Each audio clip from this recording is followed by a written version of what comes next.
வணக்கம். இன்றைய முக்கிய செய்திகள். இன்று தமிழ்நாடு, புதுச்சேரி, மேற்கு வங்கம், அசாம், கேரளா உள்ளிட்ட 5 மாநிலங்களில் சட்டசபை தேர்தலுக்கான வாக்கு எண்ணிக்கை நடைபெற உள்ளது.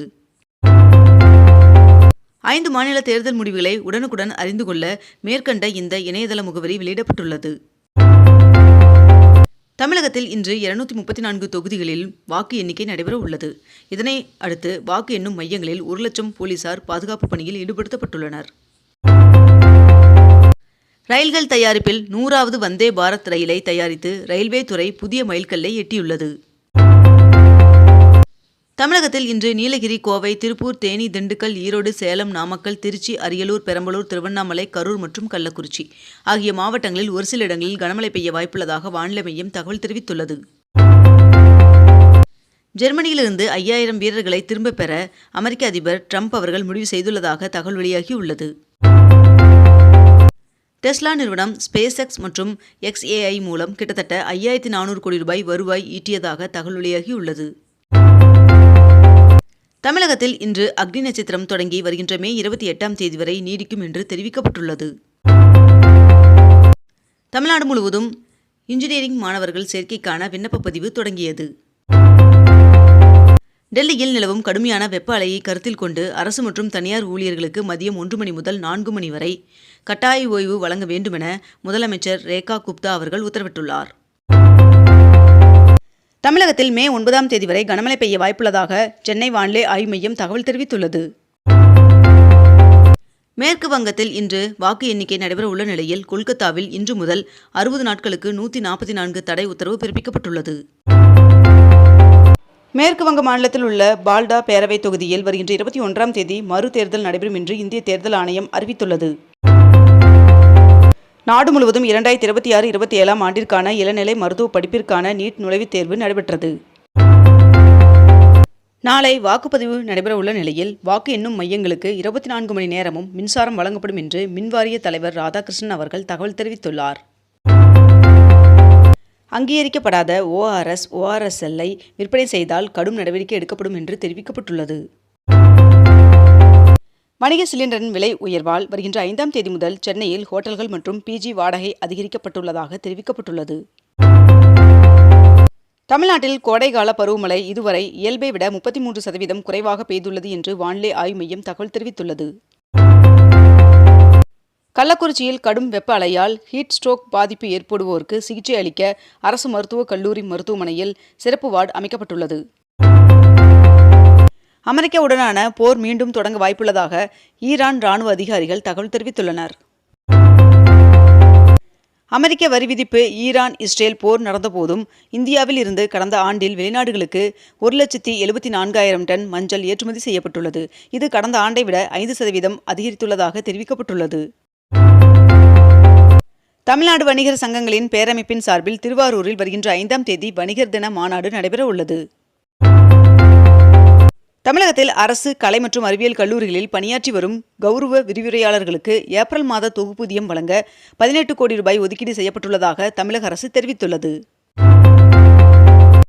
உறுதி அளிக்கப்பட்ட ஓய்வூதிய திட்டத்தை அமல்படுத்தும் வகையில் தேவையான விதிகளை வகுத்து அறிவிக்க கோரிய மனுவிற்கு 8 வாரங்களுக்குள் பதிலளிக்குமாறு தமிழ்நாடு அரசிற்கு சென்னை உயர்நீதிமன்றம் உத்தரவிட்டுள்ளது.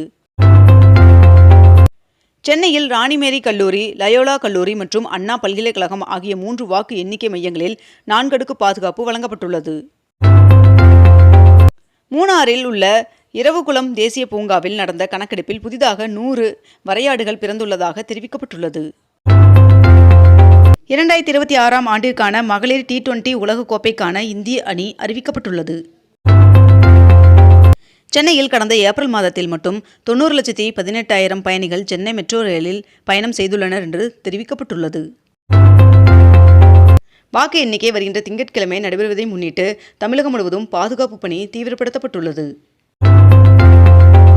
கடந்த 2018-19ஆம் ஆண்டின் தங்க பத்திரங்களுக்கான ஒரு யூனிட்டின் இறுதி மீட்பு விலையாக 14,901 ரூபாய் கிடைக்கும் என்று அறிவிக்கப்பட்டுள்ளது. இதன் மூலம் இந்த தங்க பத்திரங்களை வைத்திருக்கும் முதலீட்டாளர்கள் 386% வரை லாபம் பெறுவார்கள் என்றும் தெரிவிக்கப்பட்டுள்ளது. 22 கேரட் ஆபண தங்கத்தின் விலை சவரனுக்கு 640 ரூபாய் அதிகரித்து ஒரு சவரன் 1,12,000 ரூபாயாகவும் 1 கிராம் 14,000 ரூபாய்க்கும் விற்பனை செய்யப்பட்டு வருகிறது. இதனைத் தொடர்ந்து 1 கிராம் வெள்ளியின் விலை கிராமிற்கு 5 ரூபாய் அதிகரித்து 1 கிராம் வெள்ளி 270 ரூபாய்க்கு விற்பனை செய்யப்பட்டு வருகிறது. வர்த்தக எரிவாயு சிலிண்டர் விலையை உயர்த்தியதை கண்டித்து கேரளாவில் வருகின்ற 6ஆம் தேதி வேலைநிறுத்தத்தில் ஈடுபடப் போவதாக ஹோட்டல் உரிமையாளர்கள் சங்கம் அறிவித்துள்ளது. தேர்தல் முடிந்துவிட்டதால் தற்போது வணிக கேஸ் சிலிண்டரின் விலையை மத்திய அரசு உயர்த்தியுள்ளது என்று ராகுல் காந்தி அவர்கள் தெரிவித்துள்ளார். வணிக சிலிண்டரின் விலை உயர்வை உடனடியாக திரும்ப பெற வேண்டும் என்று முதலமைச்சர் மு க ஸ்டாலின் அவர்கள் வலியுறுத்தியுள்ளார். வர்த்தக சிலிண்டரின் விலை அதிகரிப்பால் உணவுப் பொருட்களின் விலை 10% உயரும் அபாயம் ஏற்பட்டுள்ளதாக தெரிவிக்கப்பட்டுள்ளது. சென்னையின் குடிநீர் தேவைக்காக சோழவரம் ஏரியில் இருந்து திறக்கப்பட்ட தண்ணீர் புழல் ஏரியை நேற்று வந்தடைந்தது. இந்தியாவில் GST வரி வசூல் கடந்த ஏப்ரல் மாதத்தில் மட்டும் 2,42,000 கோடியை தாண்டியதாக தெரிவிக்கப்பட்டுள்ளது. சென்னையில் வணிக பயன்பாட்டிற்கான கேஸ் சிலிண்டரின் விலை 990 ரூபாய் 50 பைசா உயர்ந்து 3,237 ரூபாய்க்கு விற்பனை செய்யப்பட்டு வருகிறது. இதனைத் தொடர்ந்து வீட்டு உபயோக சிலிண்டரின் விலையில் எந்த ஒரு மாற்றம் இல்லை என்றும் தெரிவிக்கப்பட்டுள்ளது. தமிழகத்தில் சென்னை, திருவள்ளூர், காஞ்சிபுரம், செங்கல்பட்டு ஆகிய மாவட்டங்களில் அடுத்த 5 நாட்களுக்கு கடும் வெப்பம் நிலவும் என்று எச்சரிக்கை விடுக்கப்பட்டுள்ளது. வாக்கு எண்ணிக்கை மையங்களுக்கான பாதுகாப்பு ஏற்பாடுகள் தொடர்பாக தலைமை செயலகத்திலிருந்து காணொலி காட்சி வாயிலாக தமிழக தலைமை தேர்தல் அதிகாரி அர்ச்சனா பட்நாயக் அவர்கள் ஆலோசனை மேற்கொண்டார். கிரெடிட் கார்டு பில் செலுத்த தவறுபவர்களுக்கு கடைசி தேதிக்கு பிறகு 3 நாட்கள் கூடுதலாக அவகாசம் வழங்கும் புதிய விதியை இந்திய ரிசர்வ் வங்கி கொண்டு வந்துள்ளது. இந்தியாவின் எரிசக்தி மாற்றத்திற்கு தமிழ்நாடு முன்மாதிரியாக திகழும் என்று IIT மெட்ராஸ் வெளியிட்ட ஆய்வறிக்கையில் தகவல் வெளியாகியுள்ளது. தமிழ்நாட்டில் மேற்கண்ட இந்த 17 இடங்களில் நேற்று வெயில் சதம் அடித்தது. அதிகபட்சமாக வேலூரில் 108.3 டிகிரி ஃபாரன்ஹீட் வெப்பம் பதிவாகியுள்ளது. 2026-27 கல்வியாண்டிற்கான பொறியியல் மாணவர் சேர்க்கை மே மாதம் 3வது வாரத்தில் தொடங்கும் என்று எதிர்பார்க்கப்படுகிறது. இந்தியாவின் பாதுகாப்பு திறனை அடுத்த கட்டத்திற்கு எடுத்து செல்லும் வகையில் அக்னி 6 ஏவுகணை திட்டத்திற்கு தாங்கள் முழுமையாக தயாராக இருப்பதாக பாதுகாப்பு ஆராய்ச்சி மற்றும் மேம்பாட்டு நிறுவனம் அறிவித்துள்ளது. அதானி குழுமத்தை சேர்ந்த அதானி போர்ட்ஸ் நிறுவனம் 2025-26 ஆண்டின் 4ஆம் காலாண்டில் 3,329 கோடி ரூபாய் லாபம் ஈட்டியுள்ளதாக தெரிவிக்கப்பட்டுள்ளது.